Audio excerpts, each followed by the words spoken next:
Hi folks, Vipin here. Today we'll be talking about excise duty. Now this is something which is a fairly technical topic, so I will try to be as simple as possible when it comes to using the language related to taxes. There will be a lot of jargons for this particular video, so I apologize in advance. But if you have difficulty in understanding anything, leave them in the comment section below and I will certainly get back to your query. So let's look at what taxes are. Now taxes are something which everyone hates, but this is something that you cannot avoid. Now you might tell yourself that, yay, I don't pay income tax, but you do pay a lot of indirect taxes without your knowledge. Okay, now taxes are classified into two divisions. One you call it as direct tax, the other one you call it as indirect tax. Indirect taxes are the ones which we pay without our knowledge. Now for example, a very famous indirect tax you would have come across would be service tax. Service tax is one of the reasons why getting a haircut in an expensive salon will cost you a lot more than usual because of the service tax that they go about adding to that. There is service tax that is levied on watching a movie. There is service tax levied if you have a cup of coffee in coffee day, or if you eat out at any restaurant, there is some amount of service tax levied as well.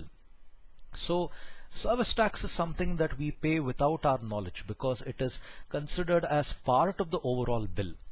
They don't really charge you separately at the end of the year saying that you went to the following restaurants, now start paying the taxes for that. So indirect taxes is something that we always pay without our knowledge. Excise is one of those things that we pay without our knowledge. Now I'll tell you what excise is in a moment, but before that a little bit info when it comes to direct taxes. When it comes to direct taxes, you are the person who is considered as the payer of those taxes. Now when I say that, I mean if I were to pay income tax, it says that Vipin MKS is in fact the person who paid this total amount.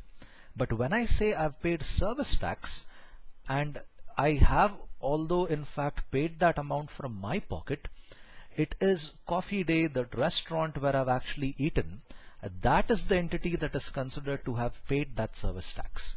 Under the eyes of the law, it's considered that coffee day has paid the tax. It will not say that I, Vipin, have actually paid that tax.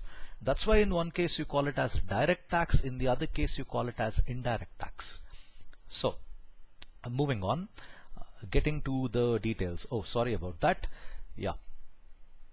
What is excise? Now excise is a tax that is levied on most manufactured goods.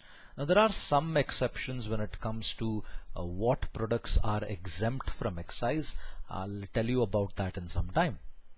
So you have excise duty that is levied on everything. Paper, cigarettes, alcohol, pickles. I gave the example of pickles here because I've noticed that when I buy certain brand of pickles, the price of the pickles vary depending upon the state you are in. Like I've noticed that this particular pickle will cost 45 rupees in Karnataka. The same thing in Kerala might cost 47. The same thing in Tamil Nadu might cost 43. Now the taxation in these different states for excise varies. So depending upon where you are or where the product is manufactured, there is like a common label given to them. I don't know why they do this for pickles, but that's the only commodity where I've seen that the prices are varying in different states. So especially when it comes to excise. So how does excise actually work? Why go about paying for this? I'm sorry, I'm just switching to the wrong screen. That's how the state government actually makes revenue. Now you have the central budget. If you haven't seen the central budget video, do check it out. It's there in my uploads. The central budget is different. There is also a state budget that goes about happening. That is it's an important thing, but the media doesn't really give a lot of hype to that.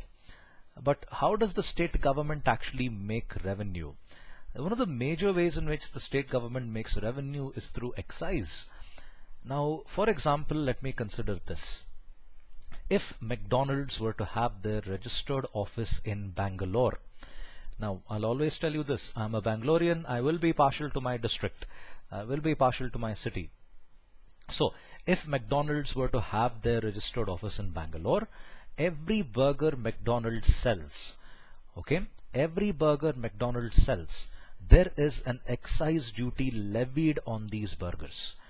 Now that amount of money is in turn collected by the Karnataka government, okay, by the Karnataka government. That is how the Karnataka government is able to use that money for the various projects within the state. Okay, this is how the state government actually makes most of its revenue. Now, if you see the reasons here, I mentioned that Hyderabad is one of the reasons why the whole Telangana and Andhra Pradesh conflict happened. Now, there are a lot of people who went on to object, but there is also a financial reason why the conflict actually came about. Hyderabad, if you can see that screenshot that I've put there, Hyderabad alone was responsible for generating nearly 70,000 crores in terms of taxation revenue. That's a huge amount of money for one place for actually making money. That's why registered offices are so important. It tells that this is where we are operating and this is the state that is going to make that revenue from our operations. You can see how critical excise is when it comes to this. I remember reading an article that said that if you want to change your registered office, now let's say McDonald's realizes that Karnataka excise duty is extremely high. Let's move to a state where the excise duty is quite low. Let's say, for example, we'll move to Gujarat or Rajasthan, where the excise duties are quite low. If they go about doing that, there is a very good possibility that the High Court of Karnataka will deny the motion for transferring their registered office from Karnataka, from Bangalore to a place in Rajasthan or Gujarat. They know very well, the High Court knows very well that if these guys leave Bangalore, leave Karnataka, the state is going to lose a huge amount of money in terms of taxation revenue. This is how freaking important excise is. And we've all paid excise duty without our knowledge. You have bought a pencil, yeah, you've paid excise duty. You've bought a chalk piece, you've paid excise duty. You have bought a pillow, you've paid excise duty. A bed sheet, you've paid for it. It's there for practically everything. As long as there is something manufactured, there will be something like excise duty levied on all of them. So how do you actually go about avoiding excise duty? Now, I shouldn't really tell you this because the customs guys could whoop my ass for telling you guys these things, but nonetheless, there are a few incidents which I found quite funny. First of all, do what McDonald's did. Don't, but just telling you. McDonald's soft serve should be classified as ice cream for the purposes of determining excise duty.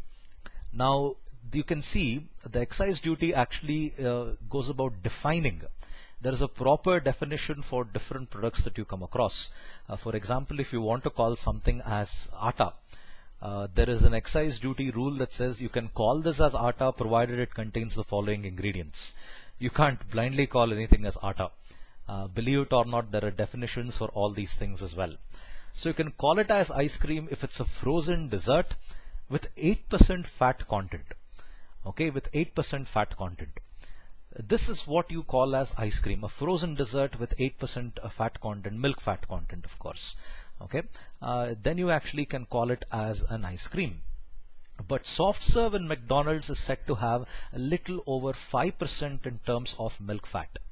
Okay, because it just contains little over 5% as milk fat, the guys at McDonald's, the lawyers at McDonald's argued that this is not ice cream at all, because as per the law it says it's 8%, but ours is just 5%. Now the Supreme Court judges are pretty badass when it comes to all these things.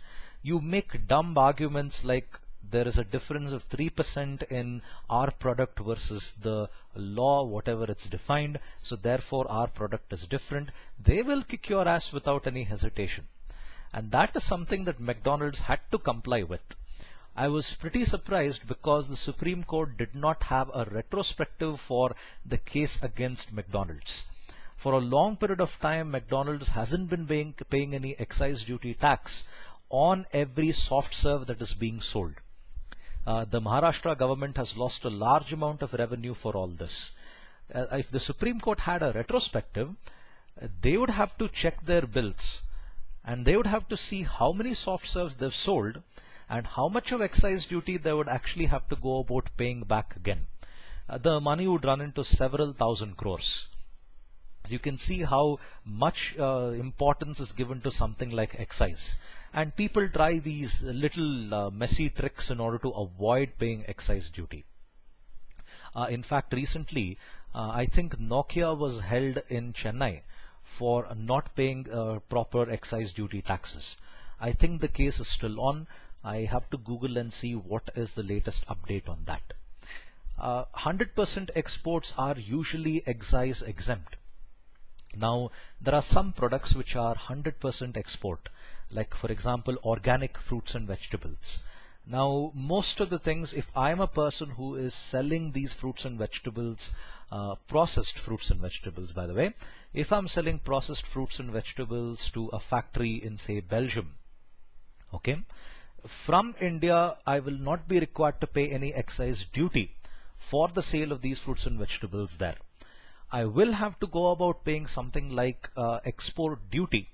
That all depends upon the law. They could go about even exempting that.